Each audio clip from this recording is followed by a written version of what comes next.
heart disease, diabetes, all of the big killers, we have found the one thing that drives all of it. Every single chronic health condition has been associated with adverse childhood experiences. Every single one. Many in the trauma world, they miss this part. How does that get encoded in the body somehow where you won't even know that it's still there, but it's going to show up decades later in your physical health? Dr. Aimie Apigian is a double board certified physician and author of the #1 national bestseller, The Biology of Trauma. Stored trauma becomes stored because we were never able to reset back to, I'm safe, the story is over, I can breathe again. What triggers the trauma response is the perception of an inescapable life threat. Your body, your cells enter what's called the cell danger response. It literally is dimming the lights to say, we are going to make less energy because we are just going to survive but not be fully alive. It's not safe to be fully alive. Is the fastest way to shift your state when you have nothing else. We're actually terrified to feel what's in our body. Why are we so afraid? If we were to look at my choice to come into this lifetime and have a relationship with a bipolar mom, manic bipolar, whom I love, what was actually happening in my neural system when I was a child? And how did that inform both my success and my impingements as I aged? Let's talk about it in the layers. One layer would be the parts. One layer would be the beliefs that you formed about yourself in that context. And so a question that I would ask you is, at that time, who did you decide that you needed to be? The responsible one? Yes. The perfect one? Strong and make other people laugh, step into any room and make the room adjust to me so that I felt safe. Right. Yeah. So looking at that, that was a part of you. It wasn't all of you, but it was a part of you that developed and adapted to be able to do that. Yeah. Not everybody has those skills. That was an adaptation. So we look at that part and we see, well, what were the implications of that? What were the implications of needing to be the one as a child with so much responsibility? Likely, possibly, resulted in a lot of shoulder bracing because we have two areas in our body where a lot of that bracing happens, and it's our shoulders or our neck and our pelvis. The reason for those is that the shoulders bracing, this cuts off my vagus nerve. I don't feel my body as much. So that means that I can show up and be who I need to be and not feel how misaligned that is with my own true self. Would that be like a kyphosis? Exactly. Yeah, which is why scoliosis is very associated with this type of childhood stress of becoming more of the responsible, perfect one earlier than what we needed to be. The pelvis, those muscles, so think of all the hips, think of the psoas muscle, they brace because our most vulnerable anatomy is our stomach. If we think about the organs that are vital for our survival, our brain, well, it's in this whole container of bone, though. Yeah. We think of our heart, but it's protected by ribs. We think of our lungs, well, they're also protected by ribs. The most vulnerable place then ends up being our belly. Because if we were wounded there, we could die, bleed out, and there is no bony structure supporting it. And so naturally, our body would be like, I don't feel safe. And we curl up. That's why the fetal position is the common position for complete overwhelm, because our body will naturally want to do that. So that's the bracing that happens. So even just now, I noticed that you are sitting, supporting your shoulders. Mm-hmm. I wonder what happens if you lean in just a little more so that it pushes your shoulders up without them needing to hold themselves up. Pressure's on your elbows.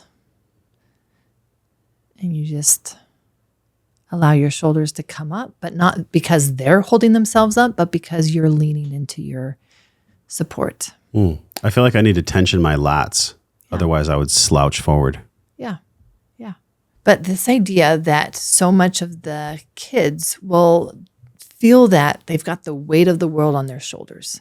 So now taking this from we identified the thoughts and the beliefs. Now moving into the somatic, just the bracing of the shoulders and knowing that I can come in and I can provide some support for my shoulders. So if I bring in some pillows, because this still feels like my shoulders are like, well, if I'm all the way down, it's not safe to be down.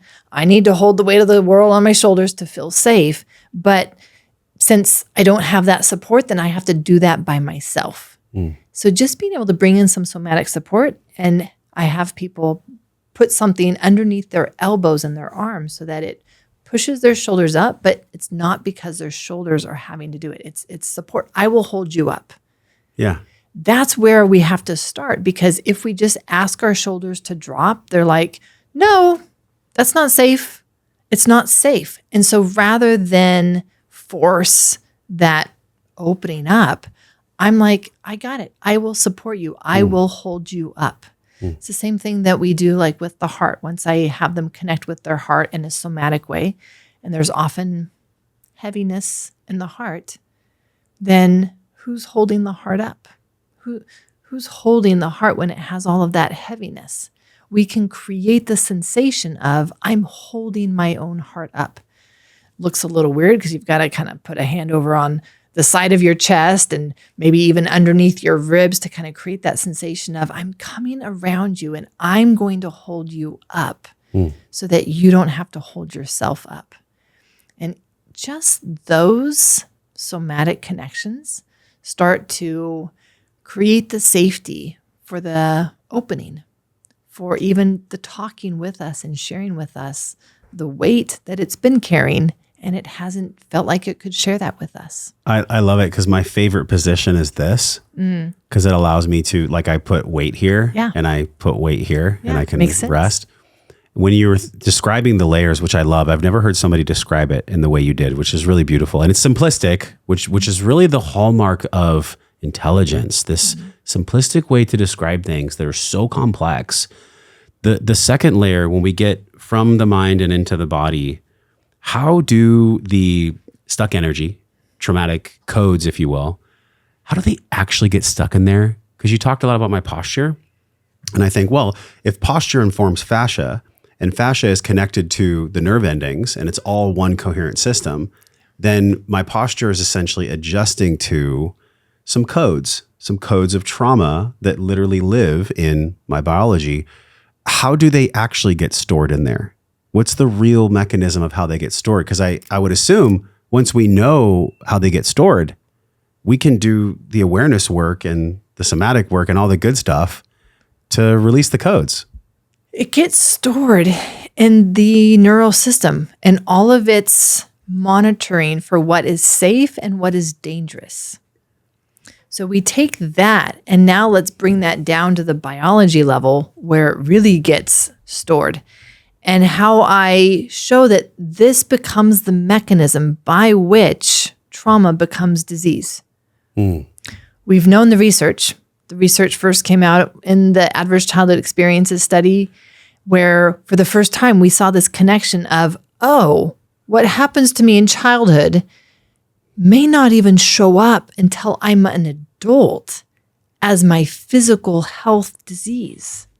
Blew our mind. And conventional medicine still doesn't know what to do with that. We're literally going to put that on the screen right now. So if you're on Spotify or YouTube, we're going to put it's called the Adverse Childhood Experiences. Adverse Childhood Experiences on the screen as you're describing it, because it's a really profound visual. I've seen this chart before. Right. Can you explain a little deeper into that? Because this is related to my codes question. Yes, it is. Yeah. It is.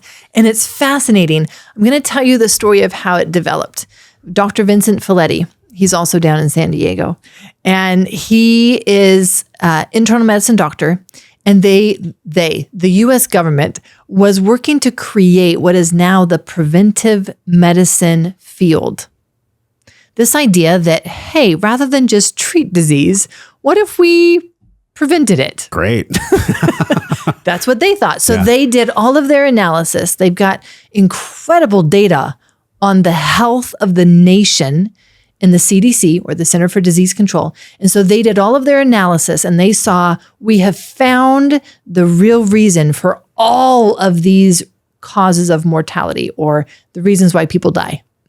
Heart disease, diabetes, all of the big killers, we have found the one thing that drives all of it. They were so excited. They marked obesity as the reason for all of these downstream physical health conditions that will kill you. So they said, obesity is our new mission. Our goal is to create a program that will address obesity, because if we can address obesity, all of these downstream things will decrease or go away. So they put Dr. Vincent Felitti as the one responsible, in charge of designing this whole stop obesity. He did such a fantastic job. He created a program where people would lose over 100 pounds in a year in a healthy way. It was the best program that has ever been developed. He's so proud of himself. It's gloating, actually. That then, when his best patients, the one who are losing the most amount of weight, start dropping out, he's quite upset. Then he finds out not only are they dropping out, they're regaining all of their weight and more. This is upsetting all of his good numbers that he needs to report back to the CDC. Yeah. So he's like, I got to talk to them. What the hell is going on? So he calls them in. They come in and he's like, why did you drop out? It was working. You were dropping so much weight. All of these bad things are not going to happen to you because you're dropping your weight. And they said, Dr. Felitti, what you think is the problem, my overeating, has actually been the solution to my real problem, which is I don't want to feel. I don't want to be noticed. I don't want to be attractive because, you see, I was sexually abused. And now that I've been losing the weight, I have become so uncomfortable with the compliments, with people noticing me. I don't want it. It's too scary. So I'm sorry, but it's safer for me to be overweight than for me to be at a healthy weight. Blew his mind. What blew his mind was that these were women in the middle class society that wasn't supposed to have all of this trauma. That's for the lower classes, the socioeconomic status that we all know is in poverty and they've got a lot of trauma, not middle class America. So this is how we even discovered that there is this connection between what happens to you as a child and the health problems that you experience as an adult. That was just the beginning, because since then, they've now done studies. Josh, every single chronic health condition has been associated with adverse childhood experiences. Every single one. So in my mind as a physician, I am asking, but why? How? Like how? How does that actually get encoded? Speaking of your question, how does that get encoded in the body somehow where you won't even know that it's still there, but it's going to show up decades later in your physical health? How could I know as a physician that your condition, we've actually got to be talking about what has happened to you? And do we want to do some trauma work?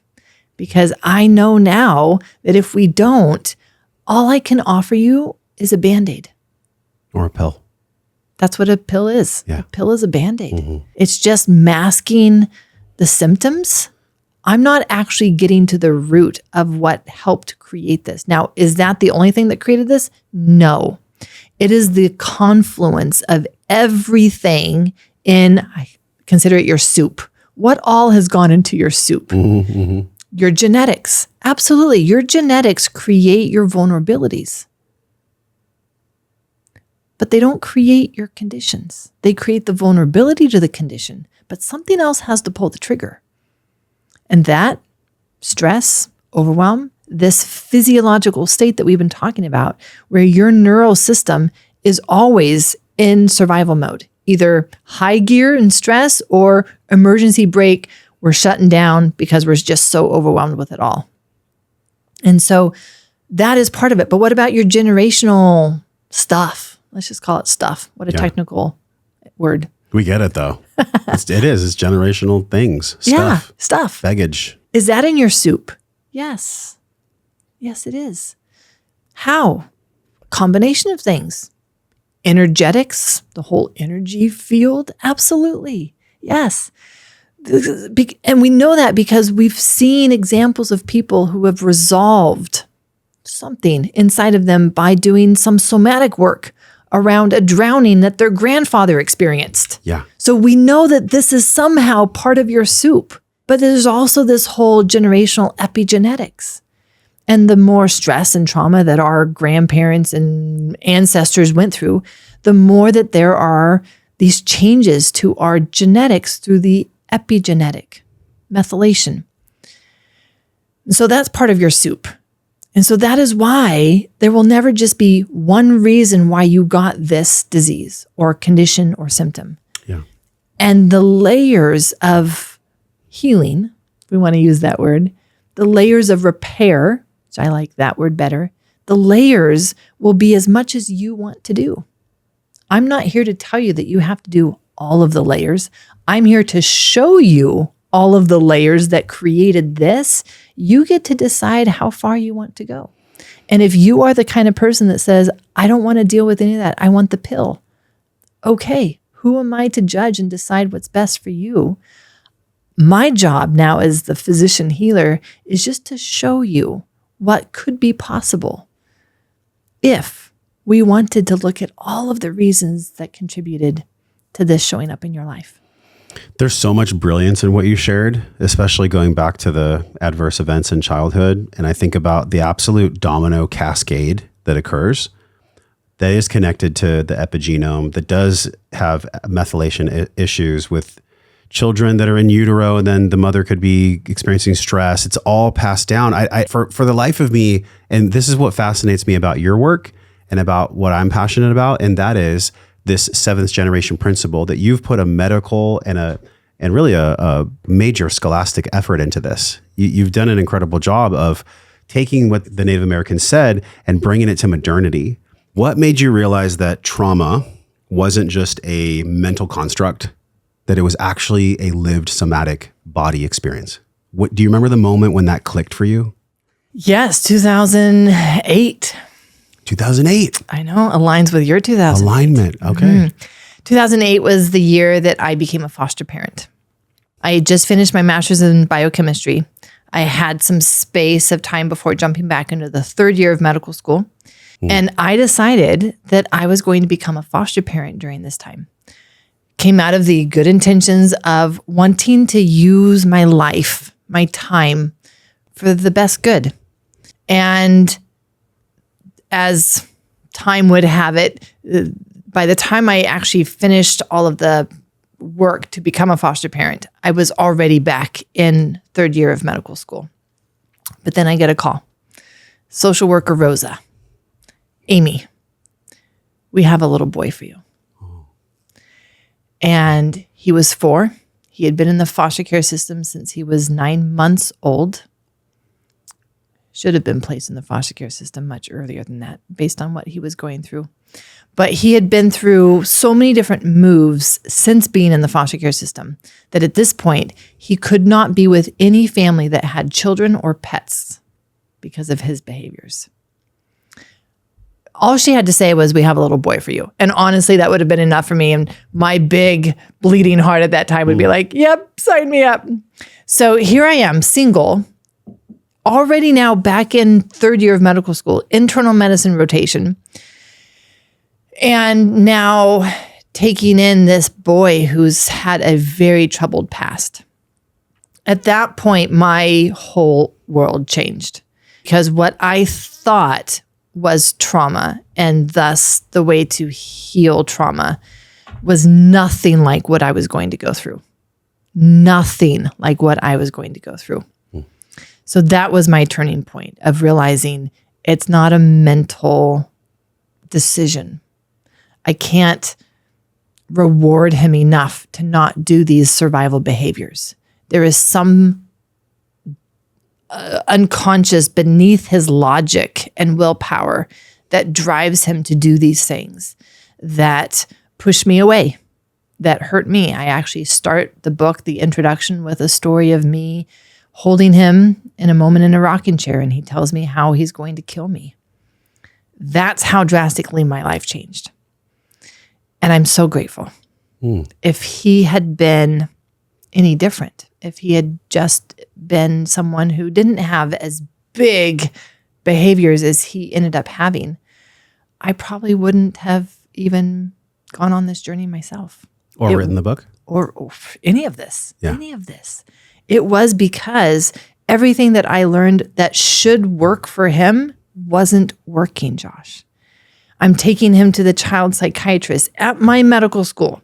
As I'm on child psychiatry rotation, I'm like, hey, so I've got this son.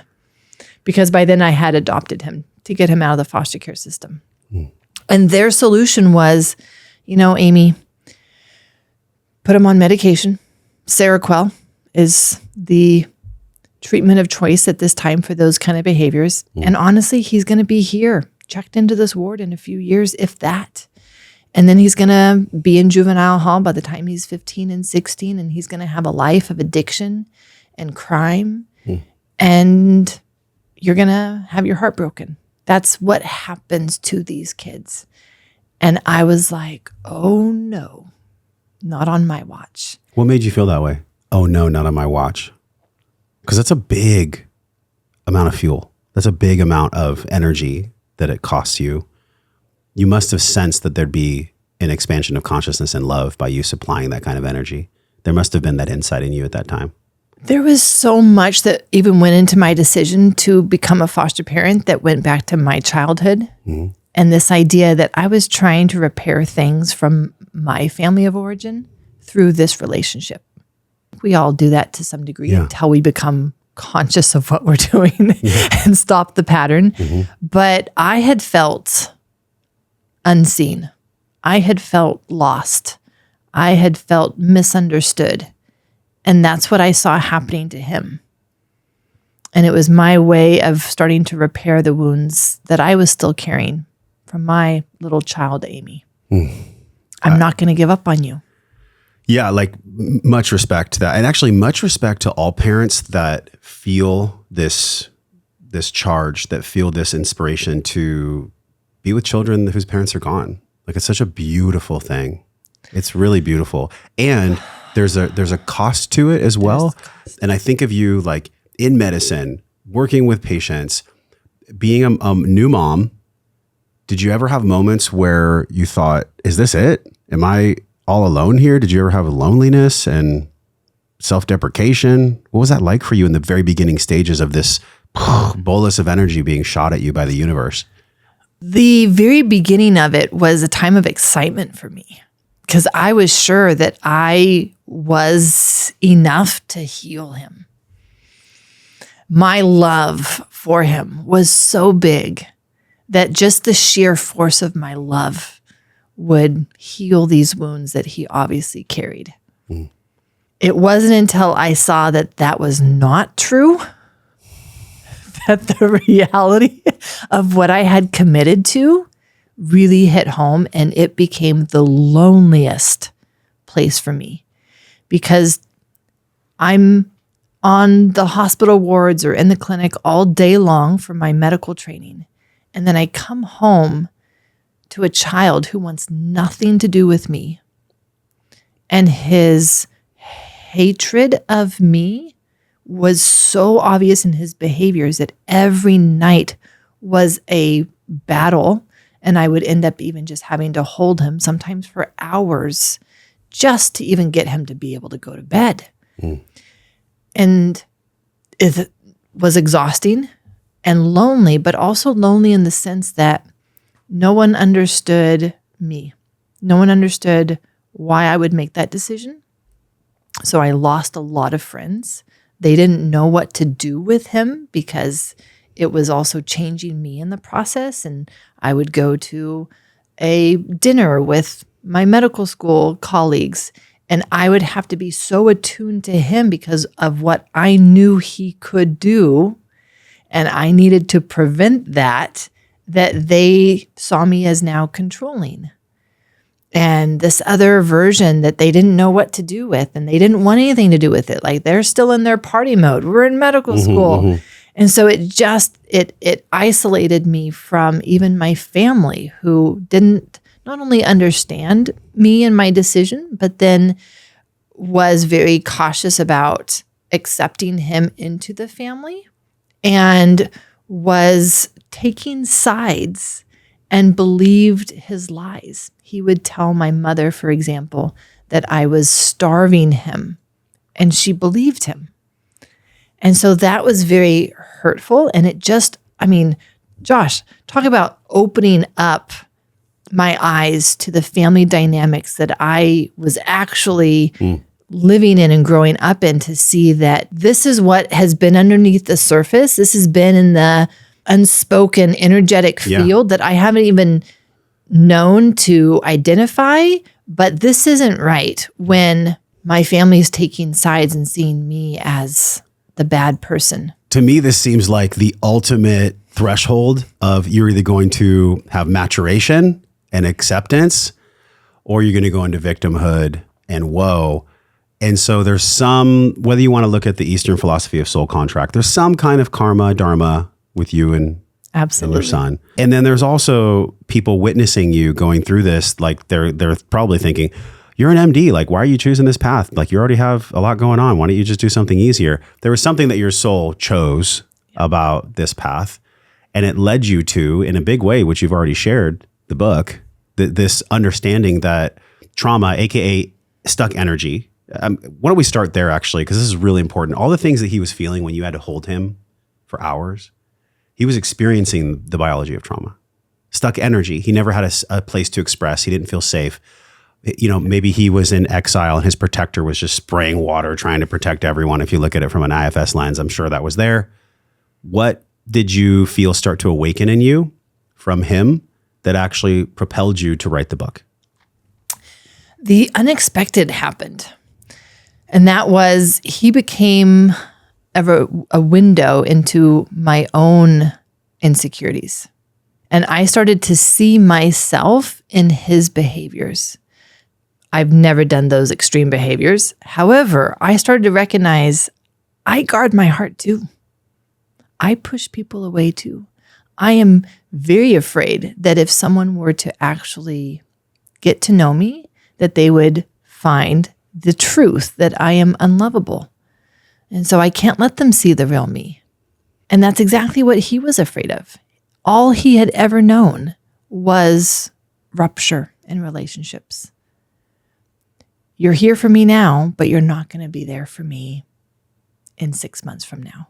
Yeah. And so it's not safe for me to connect because I'm just going to be hurt, and hurt on such a deep level that I don't even know how to feel that. I can't feel that. And this became my own reflection of myself. At that time, I didn't have the capacity to do anything with that, because I could clearly see what he needed was not a friend. He needed someone who was a strong adult to say, I'm not scared of you. I'm not scared of your big feelings. I'm not scared of your big behaviors that come from those big feelings. I'm not leaving you. And from there, literally your understanding of what lives in the body is not just in our mind. And that's where I could clearly see it. I don't care how many cookies I reward him with if he doesn't do that behavior, or if he does this instead. He has no power over this. This is something that's coming from such a deep survival place. It's taking over his logic. He doesn't want to be doing these things. He doesn't want to be this way. This is really important, because I think how many people in the world are a wounded child that's in a wrapper of an adult body? A lot, actually. And a lot of billionaires. I think you can have money and you can have peace. I'm not saying it has to be one or the other.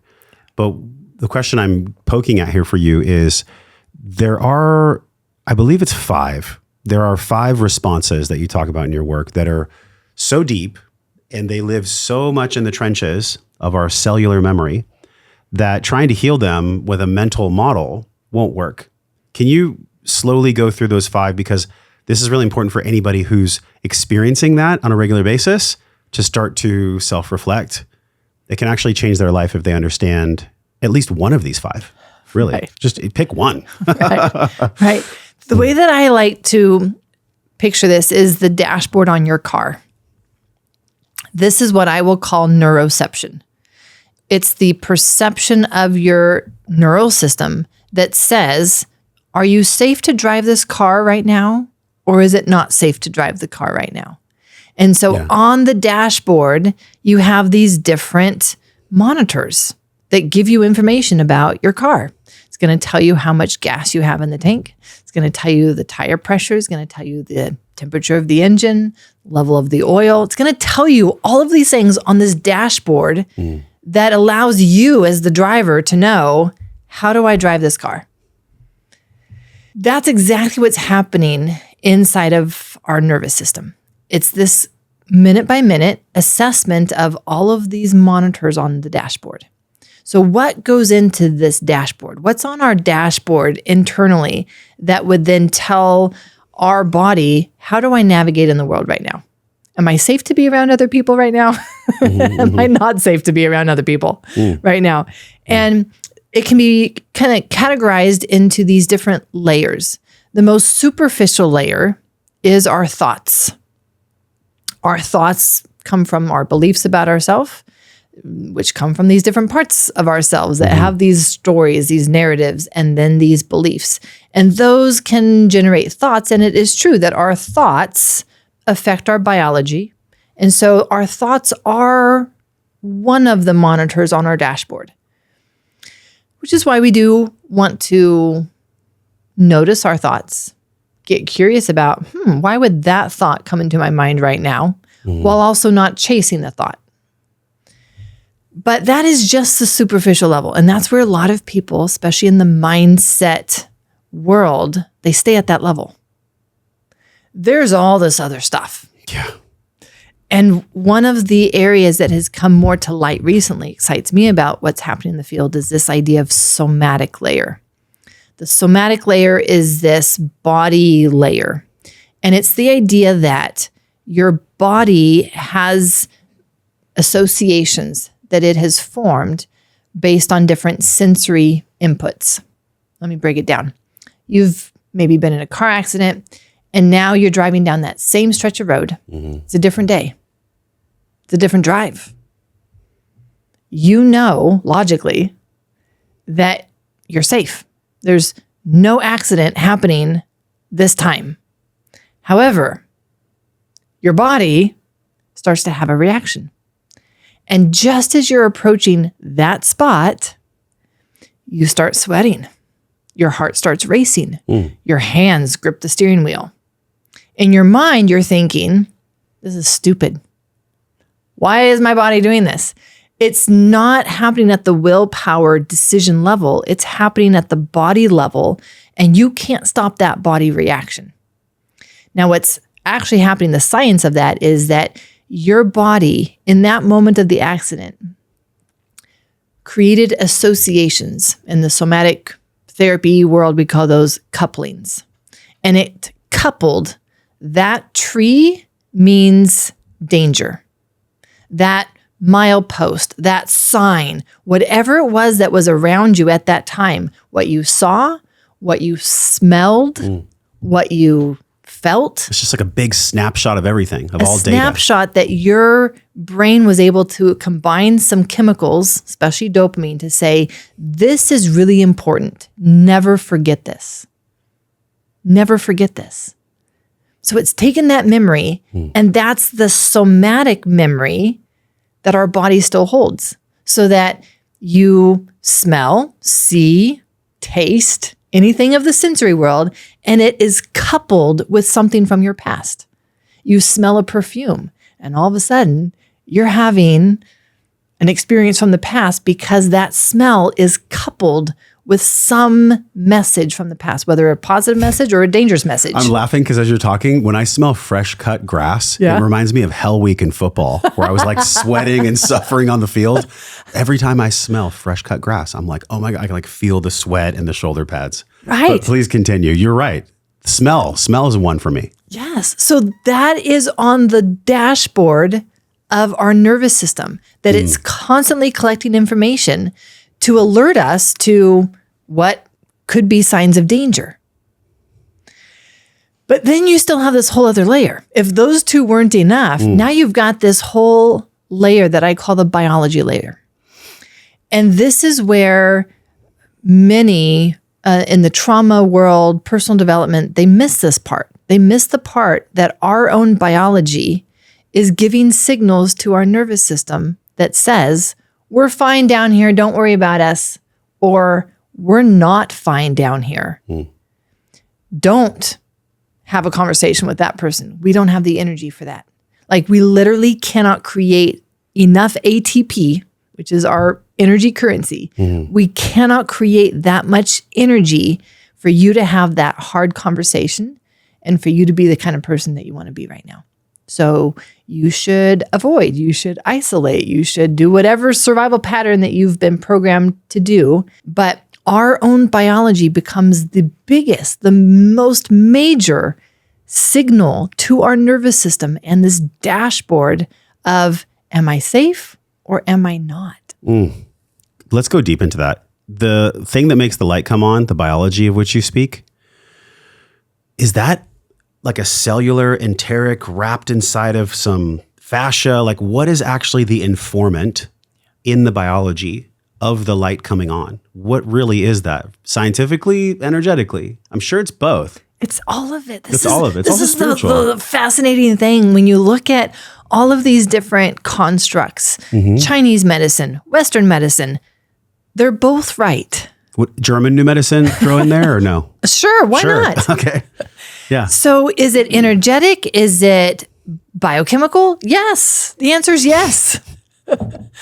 Yes and yes. Just looking at it in terms of the very conventional medicine model, you have something like toxins. Maybe because you've been eating non-organic foods, your body's been exposed to a lot of glyphosate, and that glyphosate is a toxin to your mitochondria that make energy for you. Whenever we enter into a stress mode, either because we're doing something great, like running a marathon, living our life purpose, or, man, I've got to have that hard conversation and that's stressful, our body is asked to create more energy because that's what we need for stress response is more energy. And so there are signals like adrenaline that go down to an individual cell and say, cell, I'm going to do something stressful. I need more energy. Okay. Now the cell is going to look around and be like, yep, we can do that for you. No problem. We'll turn it up right now. Or it will look around and say, sorry, I wish I could, but I've got this glyphosate over here and I've got this magnesium deficiency over here and I've got this parasite over here and I've got this low serotonin over here. I wish I could, but actually we're going to need to just kind of dim the lights. We're going to need to more isolate and shut down rather than rev up and give you the go. That's going to be the better way to survive this response. So we can see our nervous system doing that all day long, and we don't even realize that the majority of the messages that are telling our nervous system, can I amp it up or do I need to back it off, are coming from our own biology. We are so used to thinking of it as just like, well, the thought that I had, well, let me change my thinking. Right. Yeah. Or the feeling that I have, oh, well, let me not feel grief. All of those are still essential. We can't eliminate those. But now it's just this larger picture of they're all so connected. You cannot silo them. And so you look at even a health condition, maybe a digestive issue. We were talking earlier about stomach ulcer. Is stomach ulcer genetic? Is it biochemical? Is it the H. pylori infection? Is it psychosomatic? Is it emotional? Is this your generational trauma? And to all of that, I would say yes. Yeah. Yeah. Oh my God, so good. Drives people crazy because they want one answer. We are still looking for, no, what's the one magic pill that I need to fix this? And then here I come along and I'm going to say, it's never one thing. It's all of it, which is why whatever is going on in your body is going to need all of these parts to be able to get you to the level of wholeness and health that you want. I think that's why people get scared of healing, because they realize what you're saying is true on some level, not even from a thinking level. You know, the biological layer that you're describing, I love that. So biological, somatic layer, and then mental. Yeah. And they feed and inform each other. Yes. But I think in our guts, even that term gut feeling is Right? an interesting thing, because to have a gut feeling, you can't always explain it. Right. It's like, I like that person, but I don't know why. I don't like that person, but I don't know why. It's literally in our guts. In some of my research, I went deep into how many actual connections are in the enteric nervous system, which is wild. It's more than our brain. It's more than our brain. It's more like than something like, I even heard somebody say like it's a galaxy's worth of stars versus connections. That being said, is it really that we can just start wherever we feel called to start in the healing journey? If there's 50 things that get to have attention, this is what I believe. My question comes from people feeling overwhelmed. People feel overwhelmed. They don't want to start because they know how much work it's going to take.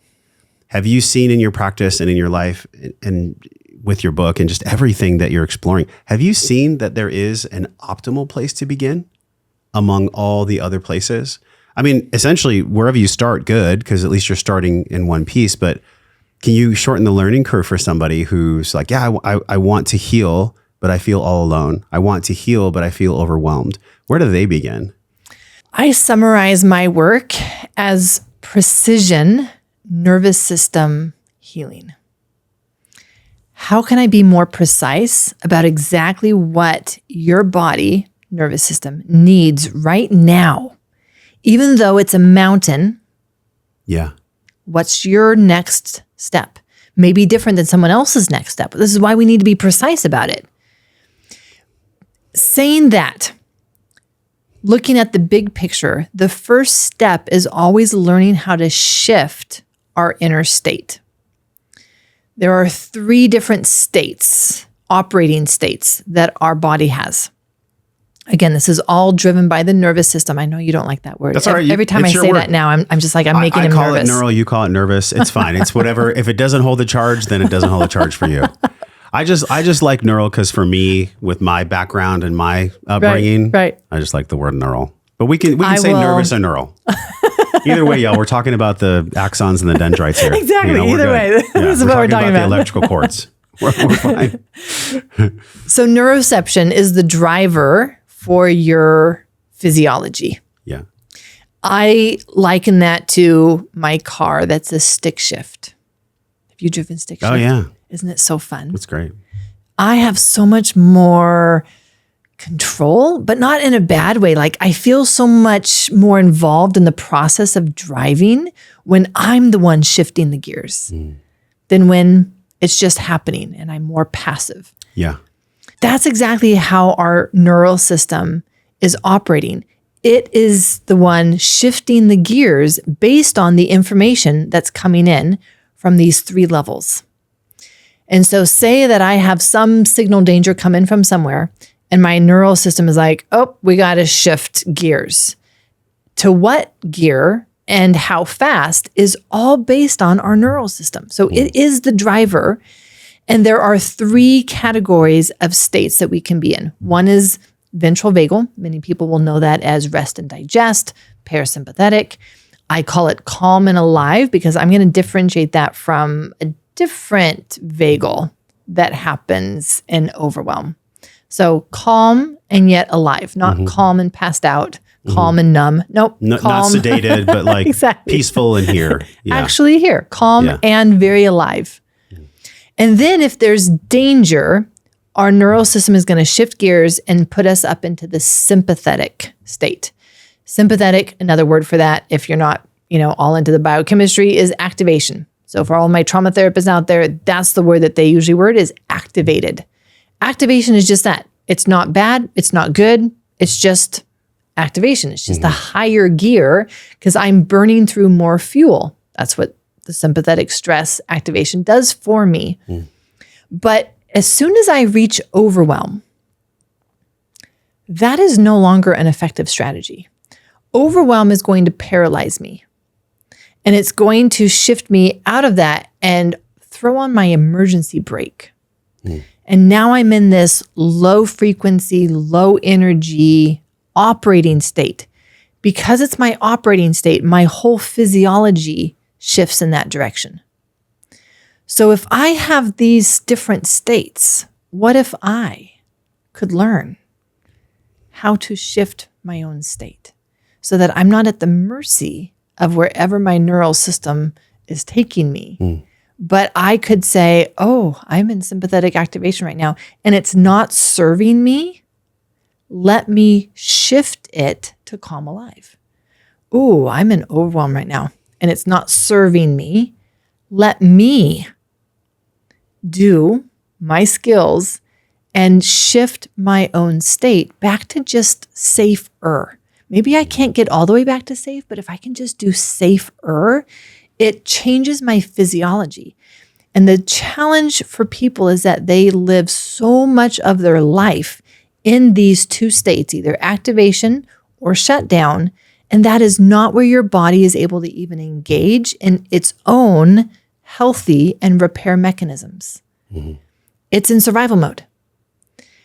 But since that's where people live the whole time, they're not even able to access what could my body do if it were allowed to do it. And so that is for everyone where I have them start that creates the fastest shift in their chronic health symptoms is them learning how to shift their own state. And the fastest way to do that is with some type of somatic connection with their body where they're creating the sensation of safer, creating the sensation of support.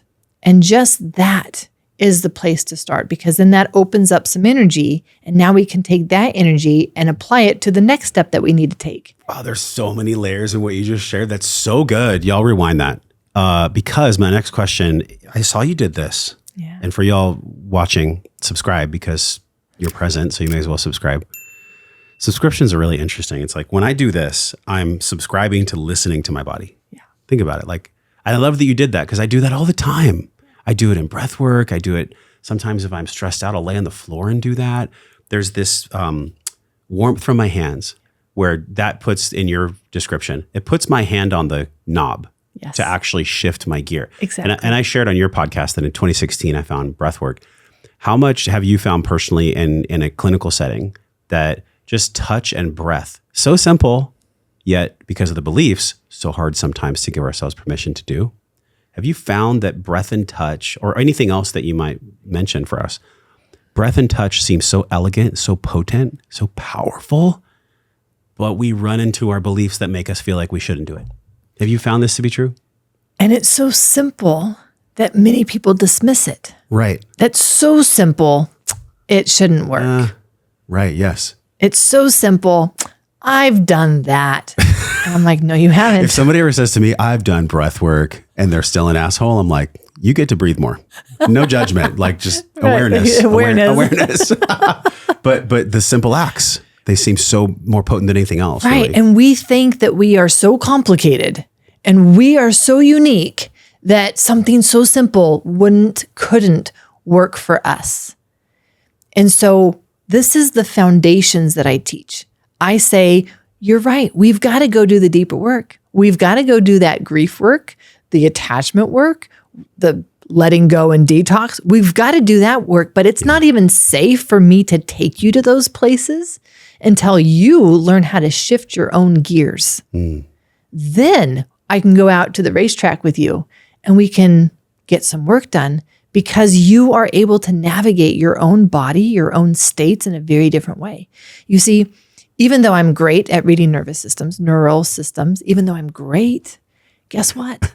I cannot ever be the expert in your own body. Sure. You've got to become that. Oh, but I'm not smart enough. I can't do that. I'm looking for my guru. Mm-hmm. This is what's happening in the field right now. We're looking to the vagus nerve stimulation devices. We're looking to we're looking to everything outside of us rather than being able to say, I can learn some of these skills and it's in me so that no matter where I go, it's always with me because it's inside of me. Mm. And this idea that the somatic connection is the fastest way to shift your state when you have nothing else. That is the fastest way to shift your state. Will it be the only thing? Hell no. It's never only one thing. Yeah. It's just this idea of this is where we start because it's the most important thing to learn these skills that will allow you to navigate the deeper waters and not drown. The ultimate question is, we're trying so hard to put Band-Aids on a society that makes us sick, and we all know it. And it's like the emperor's not wearing any clothes, and the little kid, AKA this podcast, is saying, hey, the emperor's naked. And everybody's pretending like our economics, our society, the way men and women have been pitted against each other, the treatment of people based on their skin color, poverty. I mean, it's just like we're in such a soup, to use your word. We're in such an unhealthy soup that it just flashes before my consciousness. Even when the first time I ever heard this phrase, I was like, that's it. That's what we're swimming in. And it was from J. Krishnamurti. He said, it's no measure of good health to be well-adjusted to a profoundly sick society. When I think I was like 25 when I heard that. I was just beginning to be a trainer. And I was like, oh, that's what's really going on. It was like right away. But just because we know something is broken in us, outside of us, with society, it doesn't mean that changing it is going to be easy. Because here's the big question for you and all of us is, once we know, we can't unknow. We can pretend like we don't know outside of us or inside of us, the maladies, the illnesses, the diseases, really. And if we pretend like we don't know, then it's just going to make us sick and it's going to perpetuate this whole crazy game that we're in. So the ultimate question is, do you believe that it's really a condition of a lack of honesty in this world with self, with other, with community? Do you feel like it's really just an honesty issue about what's actually here versus what we all wish we were projecting was actually here? I'm going to say that from my perspective, it's a lack of knowledge. I'm not sure lack of honesty at the ground level. I think it's a lack of honesty at the leadership level. Mm-hmm. But at the ground level, I have a patient coming in to sit in front of me. And let's just pick Elena from chapter 1 of my book. Elena came in, sat in front of me, developed autoimmunity in her late 40s. She's thinking, this is just autoimmunity. What do I need to do? And as a physician, I see that it's just a lack of knowledge, that she doesn't know all the reasons why she just developed autoimmunity. Mm-hmm. Mm-hmm. So from my point as the physician, do I share that with her? Do I withhold that from her? That's where the honesty shows up for me as the leader. But you're being honest. You're figuring out if this is applicable or not based on the level of awareness, consciousness, intelligence that she has. Right. So I'm pushing back gently because why not? I think it's both, because when you're seeing someone in a clinical setting, there's only so much time you spend with them, and you can't teach them about metaphysical energy and the etheric field. And what? Right? I can't do all of that in the 15 minutes that health insurance covers. They're not going to get that. But what the intention of my question, the real intention of my question was, once someone that you work with, or just any of us, gets to a level of awareness, I'm not judging anyone, nor am I using honesty as a hammer. I'm not saying that honesty is like this black and white, because it's not. Sometimes it's dependent on one's level of awareness. How to the degree that they can be honest is predicated by their level of self-awareness. Otherwise, they just don't know they don't know. So I get what you're saying.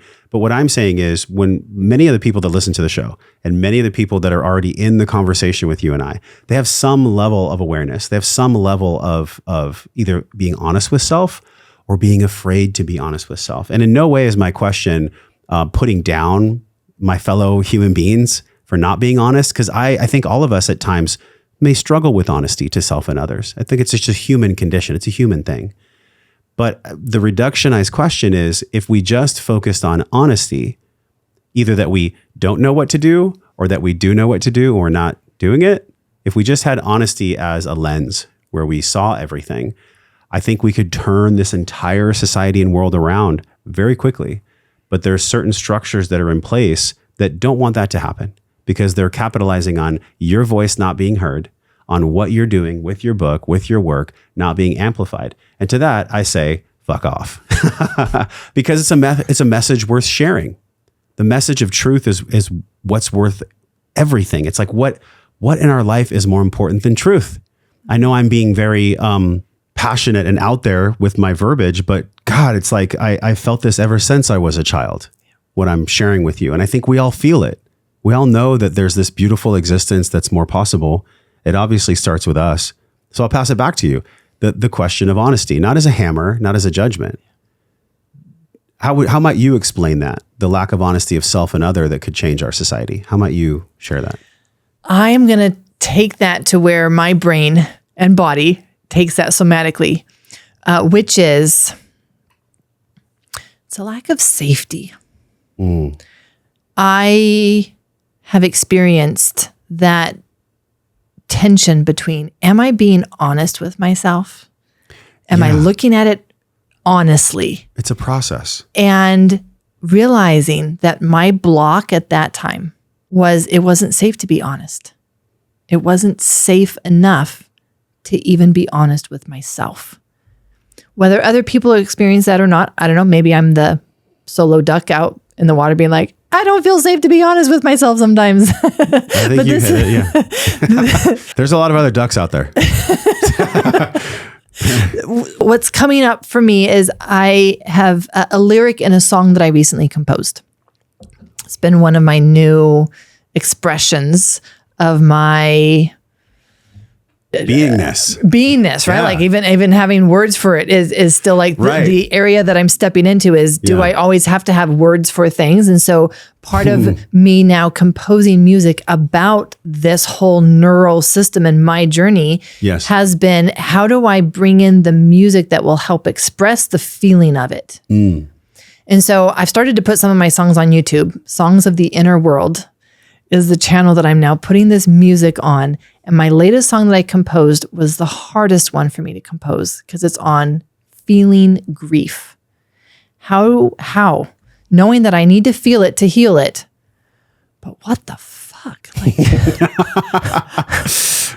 And that was the same conclusion that I came to with myself was I haven't been able to feel this because it hasn't been safe to feel it. So my job is not to feel it. My job is not to be honest with myself. My job is to create the safety to feel, the safety for the honesty. That's my job. That's my work. And when I do that, when I create that safety, the rest will just follow because I've created the safety for it to be in my space. And so I have this lyric, this line in the song that says, all I need to do, I don't need to feel all of my grief. All I need to do is make it safe enough to feel. And so how can we make it safe for ourselves or others to be honest? I don't think that is going to happen at a commercial, conventional level. Yeah. Because that's not the business world. They're working with a completely different construct to engage us in a way that we lose all power. So it's back to the individual. It's back to us as an individual. How could I create just enough safety for me to actually look at myself, look at my patterns, look at my issues, look at how I have created this life that I complain about? Yeah. and have the safety to be honest about it. I stand reframed. This is one thing I love about podcasting is I can have my awareness and my consciousness changed and expanded and almost like silly putty, right? Isn't that lovely? Like just the dance literally, of the... like, well, look, I wouldn't be authentic if I wasn't sharing what I truly believe with my passion from my body, from my heart, to then pause, which is a beautiful tool for safety. Which is another skill that people need to learn. To then pause and hear someone out and allow pontification to happen and then go, you know what? I think actually she's onto something there because I approach life as a man. I hope so. Yeah, that's a whole nother podcast. Yeah. So I approach life as a man. And that's why in our logo is the triangle, by the way. Yeah. The thing that I know I get to learn the most about, which is why God brought me a daughter, is women and feminine energy. And so I'm consciously incompetent when it comes to women. Okay. And most men fall in my category. Actually, sadly, a lot of men are in the unconsciously incompetent. They don't even know that they don't know. And they're like, well, this is the way it has to be, like the Andrew Tates of the world. But the reason I'm bringing this up is because what happened right here was an elegant dance of communication that was just happened to be modeled organically on a podcast.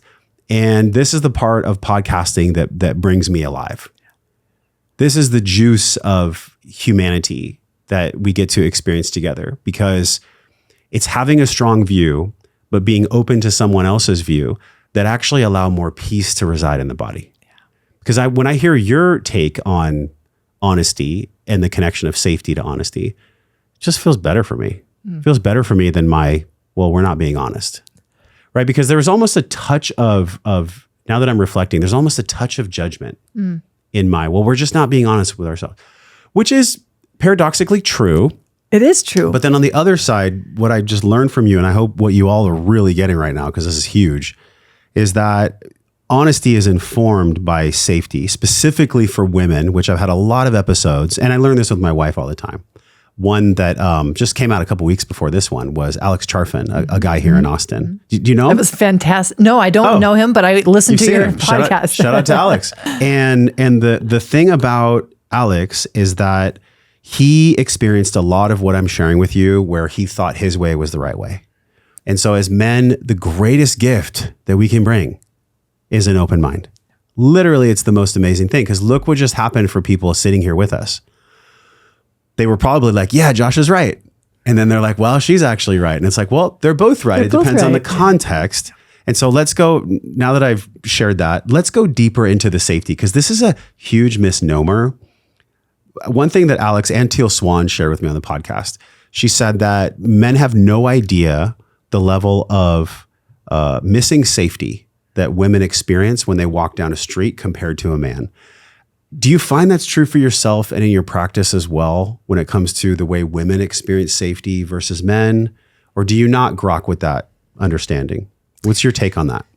I have seen that there are some similarities just being a human being, but then there are these differences for how men experience safety. Yeah. And they experience safety through being respected. Providing. Yeah. Yes. Having like affluence or stature. Right. Yeah. Whereas women experience safety as, can I speak up? Do I have a voice here? And those are issues that men can experience given their background. And so there can be many crossovers, but there are these differences in what men experience as this is how I feel safe versus what women experience as this is how my body actually feels safe. But one of the big misunderstandings still in the field is this idea that you can tell yourself that you feel safe. Yeah. Feel safe. What are you doing? Hurry up. Feel safe. It sounds ridiculous. Yeah, it really does. But it really is true because this is where all of our mantras come from, right? Like, put it on a sticky note on your refrigerator. I want you to say out loud. I want you to look at yourself in the mirror and tell yourself, I love you. Yeah. I am safe. Where your body is like screaming back like, no, we are not. No, and you don't love me. You abandon me all day long. You never listen to me. You never connect with me. You just try to force your way through the world with your mind, having no sense of what I need to feel safe and supported. And so there's still this huge disconnect between the mind and the body, even though we have so much information now about mind-body connection. I still think that most people don't even know what that means. They think they know what it means intellectually. They haven't embodied it. They haven't actually felt it. What do you think it means? It is a feeling. It is a sensation of, I'm okay. Wow. I'm okay. It doesn't, I don't think, need to be any more complicated than that. What complicates it is that it's a feeling, not a thought. I can't decide that I'm safe. I have to create the sensation that I'm safe. And that's what trips a lot of people up. Even professionals, practitioners. I work with a lot of yoga, body workers, people who are very embodied. And yet they come and they learn these foundational somatic skills of how to actually create that sense of safety in your body. And they're like, I realized that I've never actually felt safe in my own body, in my own skin. It's always been up here, me saying, I'm going to do this yoga practice because I'm going to create safety. It's still always been a thought, a mental process, not an actual embodiment. We're actually terrified to feel what's in our body. Why are we so afraid? We think that we're going to get overwhelmed and drown and die.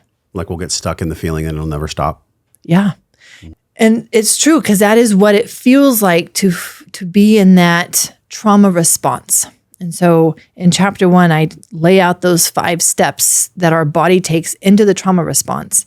And once it crosses that line from, well, that was just stress. I mean, not to minimize stress, but that was just stress. Yeah. This is something else. We haven't known the word to call it, but it feels really awful. It feels like the bottomless pit. It feels like I'm free falling and no one's there to catch me.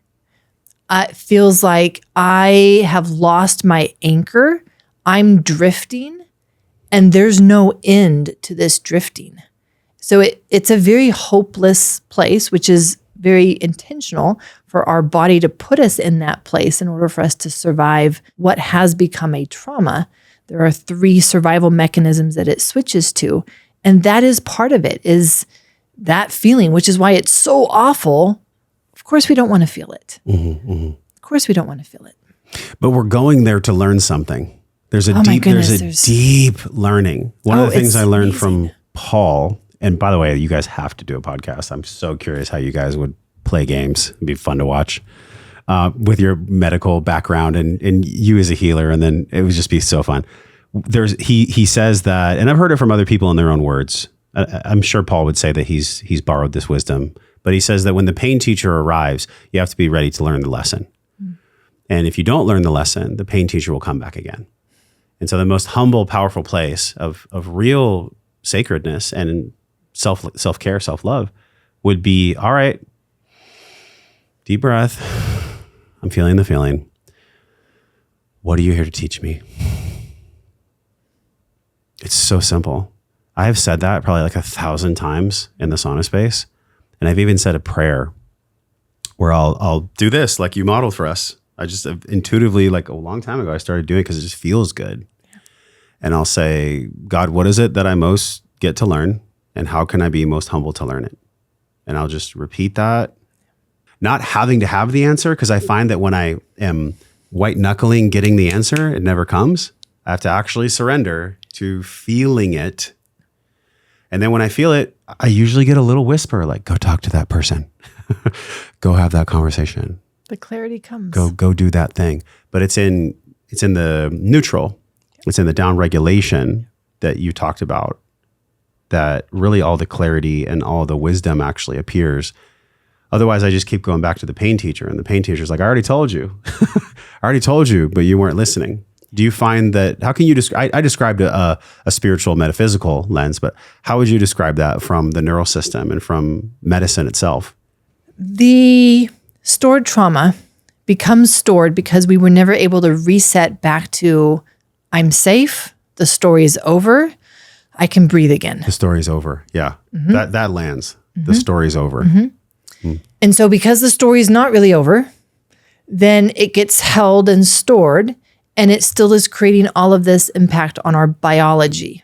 All the other things as well, but I'm going to focus on the biology because that's what you're asking me about right now. And so this idea that even down to my metabolism, my thyroid, my digestive system, my immune system, they're all so closely connected with the story that's giving me this ongoing sense of danger that now my whole system, every system in my system is waiting. Danger's right around the corner. It might happen again because the story's not over yet. That creates pain in our life. The pain of not only feeling that the story is not over, but then also the pain of what is this costing me? It's costing me my energy. I can't go out and do what I enjoy doing, whether that's biking, hiking, socializing. I don't have the energy because that state is affecting my metabolism. And so the cost also becomes part of the pain. So at any of those points, we can decide, okay, I've paid enough of the price. I'm ready for something different. And then it's, well, what do I do?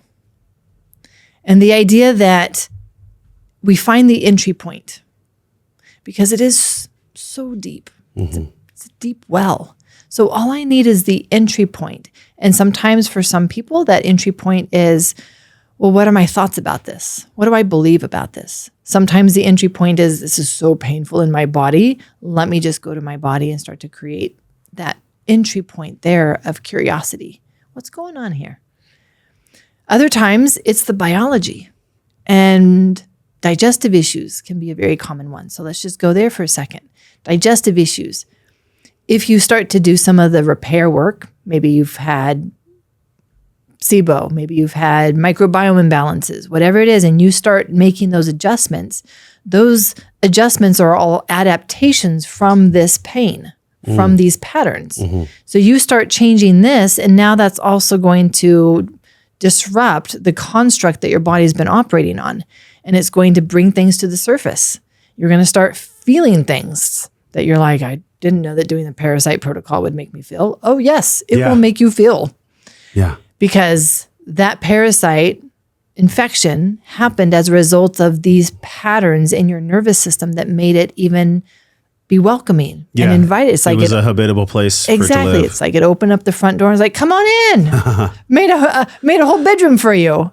Whereas everyone gets exposed to parasites. But if your nervous system isn't already in those patterns of protection and patterns of pain, you're not susceptible to it. Oh my God. I have to share. What you are speaking is lived truth for me, what you just shared.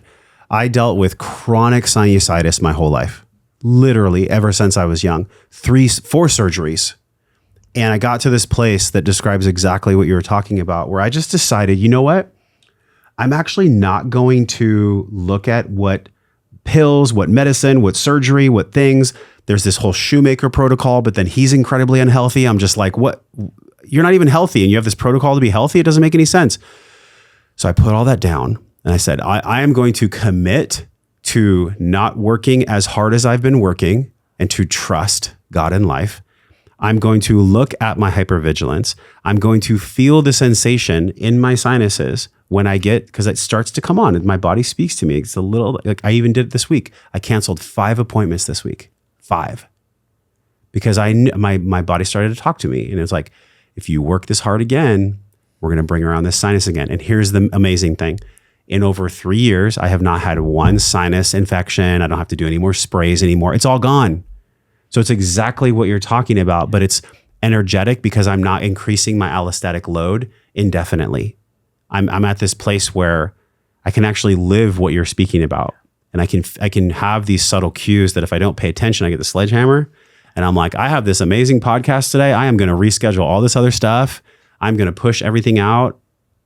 So yeah, I'm curious, like there's so much energy and metaphysical that I'm describing, but it lands, I'm sure, in all ways with you. I'm sure it lands metaphysically and medically and spiritually for you as well. Do you ever find that people try to pigeonhole you into medicine? Because you're a lot more than that. And even the title of your book, it's got a medical term on it. So it's got a cell membrane on the cover. Right, there's a cell membrane. So when I ask you these questions, it's like, permission to answer however you want, not just as an MD, you're also a soul. What comes up for you when I shared my story about behaviors and intuitive guidance from my body and literally letting go of something that plagued me my whole life? The word that comes to mind is predictable. Predictable. This is so predictable. Okay. I wish more people knew this, right? Like, yes, you have a physical health condition. Yes, there is biology and biochemistry and physiology behind that. And there's all this other stuff that's influencing the biology. So I'm saying, like, you can't separate them. They're so connected that it's often hard to even talk about them being connected because it's all one thing. Yeah. And if more people could know that, they would know that take any symptom, you're going to want to do all of these different layers. And when you do that, the metaphysical, the energetic, the somatic, and the biology, wow, the level of repair that you're going to be able to do for your body is going to change the rest of your life. It's predictable. Like this is the science. We know this. Yes.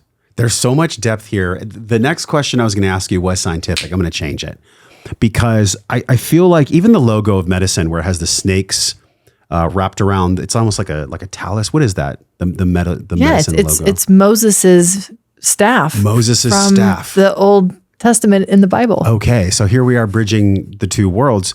What do you believe that people consistently don't understand about the relationship of biology and science and spiritual energy?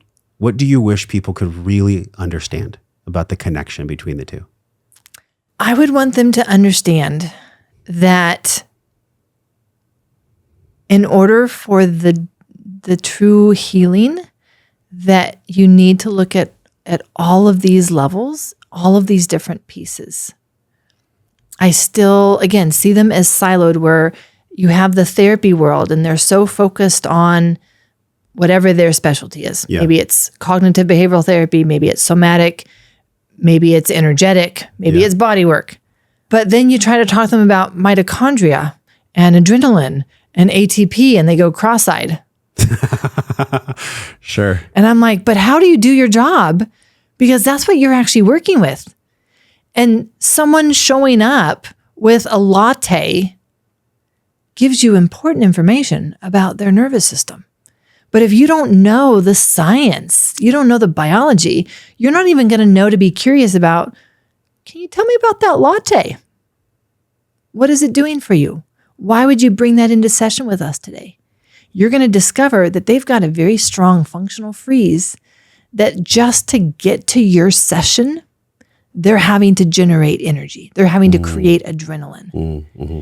Wow, what rich insight that you would have to work with that if you only just knew the biology. Or maybe have you considered asking them, after our sessions here, what happens? Like, what do you do? And you'd find out that they're drinking an extra glass of wine that night. You'd find that they're stopping by their favorite store and getting their favorite ice cream. Wouldn't that be helpful to know? Mm-hmm. Because if that's what they're needing to do to come down off of the session with you, that is so much information for you. How is that food affecting and somehow helping their nervous system with what it just opened up to you with? That tells me that they didn't feel safe. They're having the vulnerability hangover. Sure, I've heard of that. Yep. Oops. Yep. I shared too much. Oops. I opened up too much, more than what felt safe to do. And so now I've got to do this over here to change my biology to help numb the feelings that I just opened up too much. And even just looking at numbing, Josh, one of the primary ways in which people use to numb feelings is food. If you don't ask about that as a therapist, how can you get to the fact that they're even numbing? Yeah. I used to binge eat before a session. Did I tell my therapist? No. Did I even think to tell? No, because that's food that has nothing to do with my therapy. It has everything to do. Like a person's biology affects the capacity for a therapy session. So you better be talking about the biology. But you can't just talk about the biology, because you go to your primary care provider and their capacity for healing is going to be entirely dependent on the meaning of that symptom that their body has decided. What does this mean for me? The sinusitis. What does that mean? This means that this is my way, my body's way of slowing me down when it's scared that I'm doing too much. Absolutely. If that's the meaning and you're just trying to provide the next surgery, you're missing the whole meaning of it. Yeah. And of course, you're not going to get better. But what medical provider is even asking about, what does this disease mean to you? How does this help you? People would get very confused. What do you mean my sinusitis is helping me? No. My sinusitis is the problem. Yeah. That's why I'm coming to you. And so like, this is the big misunderstanding, is that somehow we can just talk about this and somehow that be effective. And yet when I look at who are the healers of the future are the ones that have the big picture. Even if they don't have all of the skills for all of the pieces, they see all of the pieces. They surround themselves with others who can help provide the pieces that they're not skilled in to actually be effective in what we're doing. I have literally no comment, which might be a first.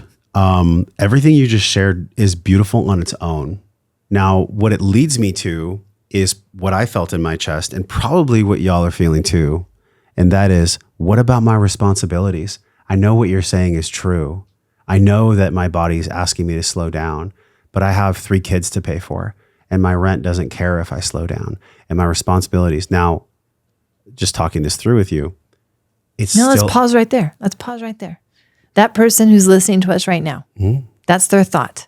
Yep. I'm going to channel you. Sure. I might have been going where you were going, but go ahead. What if we just pause right there? Pause, right? We've got the story, and the story is going to take us into all the other worries and all the other stuff, right? So what if we just pause right there? Hand over heart, hand over belly. I would love shoulder support, but we'll do the best we can. Okay. And that's just it. I'm doing the best I can.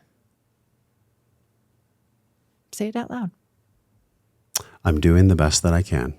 I'm doing the best that I can. I'm doing the best that I can. Like, I feel my body just settle a little bit. That's where I would want people to start. Is just safer. It doesn't have to be 100% safe. We're not going to get there. At least not at the beginning. Yeah. But just safer. Well, how much safer, Dr. Aimie? 1%? 1%. 1%? Yeah. When I have people come into my somatic exercises, I have them give me, what number of anxiety would you give what's happening inside your body right now? And whatever number they give me, I say, we're going to go for a 0.1 less than that. But don't you want to get me down to 0? No, actually, I don't. That wouldn't feel safe. Your body has that level of anxiety because it feels like that's the level of anxiety that you need to get your stuff done. So all we're going to do is we're going to just take that and say, I hear you. And I'm just going to pull it back a notch. Just 0.1 point safer. Now, when we do the exercise, we find that it actually usually shifts a few digits. A lot more. Yeah, from 9 to 6. You've taken away the pressure of it having to go down so much. Exactly. Yeah. There's so many ways that we can come in and just provide safer, even just, this is a big one, Josh, for people. Even just this idea of, and I'm here with you. You don't have to do this alone. Just that, like our body constantly feels alone if we've been living in our heads for most of our life. Yeah. So just the message of, yeah, this is hard. And you're not alone. I'm here with you now. We'll do this together. That, again, that the touch with the words. So I'm creating a feeling. It's not just me telling myself, I'm creating the feeling. Allows our nervous system to shift just to safer. It's very good.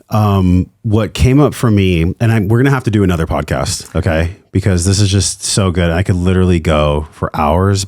And I'm going to say that probably I'm going to guess most people felt that 0.1 or maybe even a point or two, just from doing what you shared. I have seen, and I'm curious what you've seen, that when you get somebody to a place where they feel safe enough to feel what's present, typically what comes up that I've seen specifically when I would work with people in person in breath work, it would be anger, sadness, anger or sadness. So I want to give homage to what I was feeling earlier, that I want to give everybody permission to feel angry about the way things are in the world. And that's okay. It's okay to feel angry about how things are. Now, is anger going to get us to change? If we feel it, but not as a total fuel source.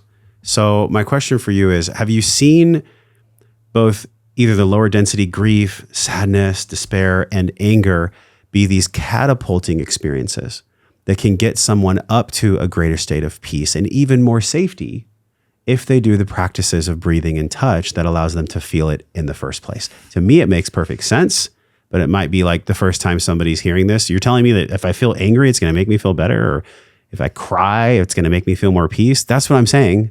But I'm curious if you've seen this and experienced this. This is a big misunderstanding in the space as well, is this idea that I will only feel better. I will only and always feel better if I do therapy, if I do this. Yeah. And actually, what happens is that our body comes out of this state the same way that it went in. And the way it went in was this overwhelm and almost betrayal of, how could this happen to me? How could this be happening? This was not ever supposed to happen. So good. And so as our body goes into that, like, I guess I'm just going to hibernate, it comes out of what we call the freeze and the shutdown, and it opens up into the anger and the grief of what precipitated that. And that's where a lot of people get stuck, because they haven't learned how to be with that anger. They haven't learned how to sit with that sadness. And so they're not able to move through it, or I would say have it move through them. And they swallow it back in and they go back into the state where they were at before. Yeah. And so those are the skills that a person needs to learn. I have 5 core skills that a person will need for the healing journey. One is, can I feel? Can I feel? Can I feel my feelings? Can I feel my body? Then, can I shift my state? We've talked about that. Can I pace? Can I pace the healing journey? Meaning not open up more than what feels safe to open up. Because if I do that, I'm back where I began. It's a step back than being able to only say, this is as far as I'm going to go today. I know that there's more to do, but it's not for today. And be okay with that. Can I pace? Can I track? Can I track my own state? Can I notice, I'm entering activation? Can I notice that? Can I notice when I'm approaching that line of overwhelm, and hopefully know then how to shift my state so I can pull myself back and stay out of overwhelm? That is going to be one of the key concepts of changing a biology of trauma. Finally, can I choose? Can I choose a different response? Requires the pausing that we talked about. Viktor Frankl, author of Man's Search for Meaning, has a fantastic quote on this where it says, the stimulus, right, is what creates then that response. But my power is in the space that I can create. Most people don't have a space between their trigger and their response. And so if I can create that space, I now have the power to choose a different response than what I would have done before. And then that will create new programming, new map for my nervous system to be able to say, well, we did this other response one time. What if we did that again instead of the one that we've done for most of our life? I think at this point, anytime I ever talk about healing or addressing the human being, it can never come from just one thing anymore. So caveat, y'all, all the mental models that we have in our programs, they're good. They get you there. But what's going to get you, I loved what you said, and I want you to say it again if I butcher it. You said what activated you or got you there on the way in is also what gets to be experienced and felt on the way out. Can you say that again and go a little bit deeper into that? That's really important for people to get. So the body's trauma response is very sequential and intentional. And it's this building up of anxiety based on the size of danger that we are experiencing, perceiving, speaking of reality versus what I perceive. Sure. And so as the size of the danger gets bigger and bigger and bigger, my activation is going higher and higher and higher, but it can only go so high. Now, what's really neat, just to bring in the biology, is that this is all driven by adrenaline. Cortisol is not the stress hormone, you guys. Adrenaline is where we need to have our focus. So adrenaline is now surrounding our cells and saying, I have got this much danger, I need this much energy. And as long as you can make that energy, great, you're still going to be in stress. You're not going to experience it as a trauma. But the moment that your cells say, this is too big for us, your body, your cells enter what's called the cell danger response. It's research coming out of Bob Navio's work in San Diego. This idea that the cell has these three different phases or operating systems that we've talked about. And it has stress mode, and then it has this shutdown mode when the stress has become toxic, too much. At that point, that's the critical line of overwhelm. Your body, your nervous system says, fighting or running away is no longer the best solution because I don't have the energy to do that given the size of the danger. I can't run away. So now what triggers the trauma response is the perception of an inescapable life threat. Now, once you're an adult, your wife looks at you with the wrong way and you go into the freeze response because to you, that feels like an inescapable life threat. We can look at it logically and be like, well, that's ridiculous that I would have a trauma response based on someone's look. No. That is based on your attachment and what that look would have meant from your mother. I've seen that in my son and daughter, the way they respond to me sometimes. It's like I look in their face and it's like they feel like they're under true threat. Yes. So once that happens, our new survival strategies don't become fight it or run away from it. It becomes dissociate from it, immobilize, and conserve energy. And so if that's the state that we go into, we go into the heaviness, if you want to talk about energy, the low frequency, right? That energy conservation literally changes your metabolism. It literally is dimming the lights to say, we are going to make less energy because we are just going to survive, but not be fully alive. It's not safe to be fully alive. If we're fully alive, we're going to get caught. We're going to get seen. We're going to get eaten. We're going to, the list goes on for what that means. And so this is where we stop breathing even because the monster might hear my breath. Our core temperature, if you're tracking your data, you will see your core temperature drop a few notches because evolutionary ways would say that if I'm warm, the monster will sense my warmth. I need to cool my body down. So if all that's happening under the surface, and it's like we then go into this shell, we retreat into our shell like a turtle, right? Like we pull our head in, we pull our feet in. This is overwhelming. I'm going to retreat into myself. How do you come out of that? When you come out of that, you are going to be faced with what puts you into that. And you are going to feel angry that you threatened my life. You're not supposed to do that. You're supposed to be my partner. You're supposed to be my protector. You're supposed to be whatever it is to you, or if it's life that gut punched you, you're supposed to be on my side. You're supposed to be helping me. People can have this type of response from God, right? Like, God, how could you let this happen? Mm-hmm. You are supposed to be my protector. If it's a parent, if it's whoever it is, right? Like, there's that anger of, you created a threat on my life. How dare you?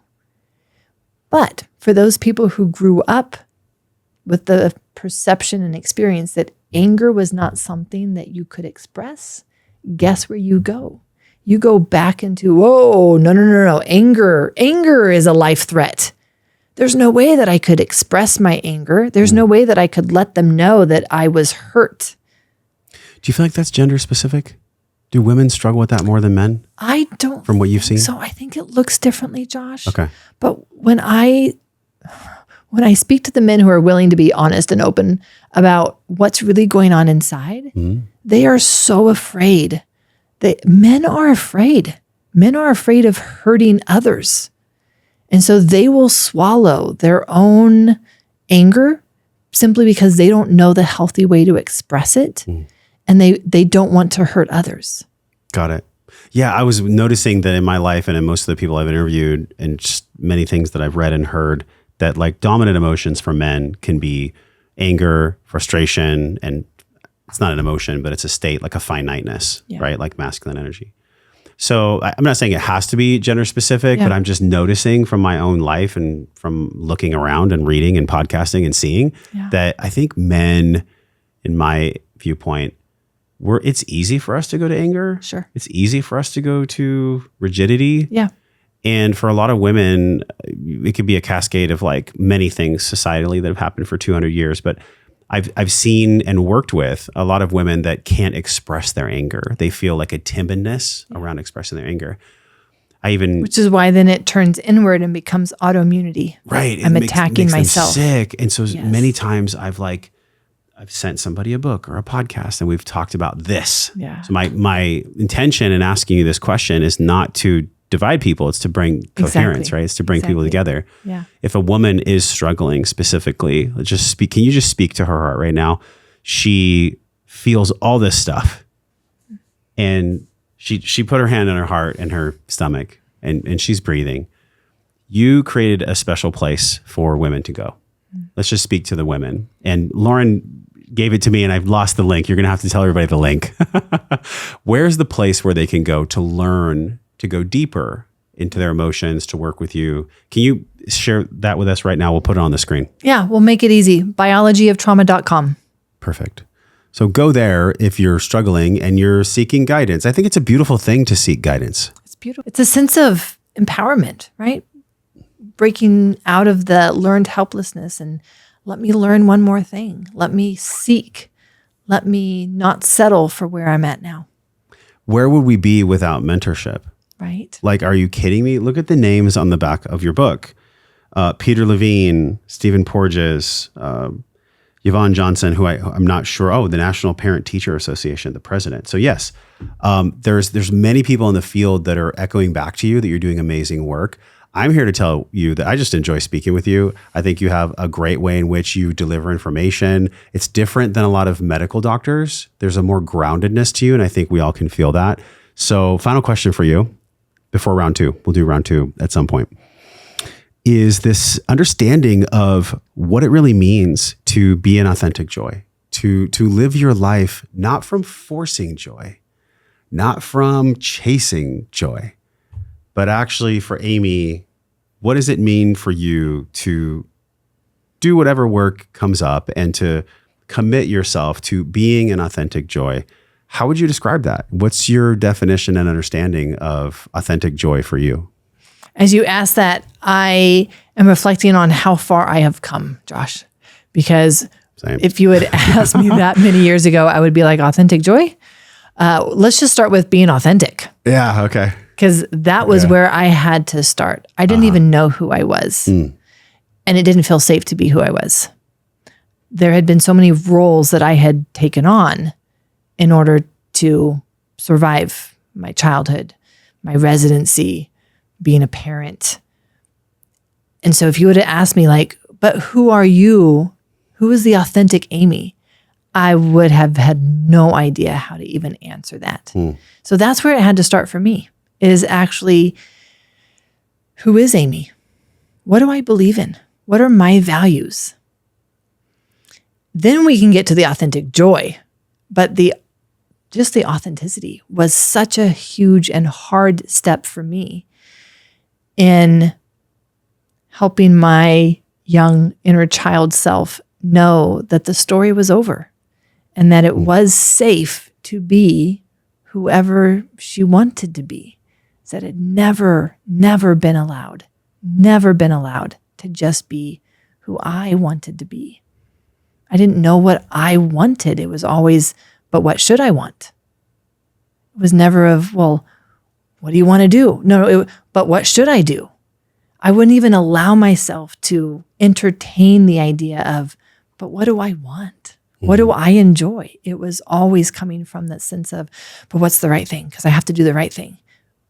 Because that was who I had to be before. So it was a huge step to just cross from that into my authenticity. I don't know. There's not an end destination of it. There's not. Even it's the first time I've ever asked that question on a podcast ever, because we've gone through a replenishment, a rebrand. And interesting, if you look at the brand, it's like this cattle thing, but it's also, for me, a brand just means a promise. Yeah. It's like a way in which you describe that which you stand for. That's a brand. And so I think about what you said, where you did so much work to be able to just first be authentic, which is so honest, right? Knowing that authentic joy, it's going to come and go. It's fleeting at times. It's not this permanent state. I think that's silly to say I'm going to live in authentic joy forever. But as we say goodbye, what is the greatest gift that you've learned in being your authentic self? And what does that feel like for you to actually be you? The greatest gift for me has been to develop the capacity to hold grief and joy at the same time. So that for me is allowing me to be in authenticity with myself. No longer having the expectation that I'm only going to have joy and happiness. And no longer believing that grief and sadness is my lot in life. It's being able to hold it all and have space for both at the same time. I can be in grief and I can have a moment where I genuinely laugh. And that laughter doesn't take away from my grief. And my grief doesn't take away from my joy anymore. They can coexist in this being that I am still cultivating. Thank you for being my guest. Thank you. Appreciate you being here, coming to Austin. Y'all share this podcast with somebody who may be in unconscious incompetence or is struggling where they don't have to struggle to this degree anymore. And we covered so many things. The one thing that I really stuck to my soul was the way in which you go into the turtle shells, the way you come out. If you get one thing, head to her website again and make sure you share this podcast if you feel like it's worthy of sharing. If you feel something in your body that resonates with you, there's a reason for that. You know, we've all been so marketed to, we've all had things thrown at us for so long. I feel like conversations that are presented like this can really stick to your soul. So I really enjoyed it. Thanks for being my guest. Thank you. Y'all, we'll see you next week. We're talking about this at the Liberated Life Tribe, liberatedlife.com. And until I see you next week, I'm wishing you what I'm wishing for myself and Aimie, the same thing. And that is, can we be graceful in the understanding of how to love ourselves, how to be well, and how to have true power that comes from peace? Because I don't think that power could ever come from any other place besides peace. We'll talk with you soon.